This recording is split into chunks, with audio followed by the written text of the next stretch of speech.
पहला सवाल, भारत में चलने वाली पहली यात्री ट्रेन कौन सी थी? पंजाब मेल, डेक्कन क्वीन, फेरी क्वीन, बॉम्बे से ठाणे तक।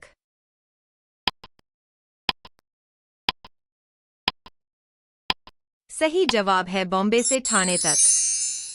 दूसरा सवाल, भारत में पहली ट्रेन कब चली थी? 1848, 1853, 1860, 1875। सही जवाब है 1853।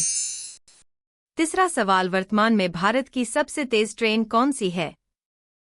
राजधानी एक्सप्रेस, शताब्दी एक्सप्रेस, वंदे भारत एक्सप्रेस, गतिमान एक्सप्रेस। सही जवाब है वंदे भारत एक्सप्रेस। चौथा सवाल, भारतीय रेलवे के प्रमुख को क्या कहा जाता है? रेलवे सचिव, रेलवे आयुक्त, रेलवे मंत्री, चेयरमैन, रेलवे बोर्ड। सही जवाब है चेयरमैन, रेलवे बोर्ड। पांचवा सवाल, भारत का सबसे लंबा रेलवे प्लेटफॉर्म कहाँ स्थित है?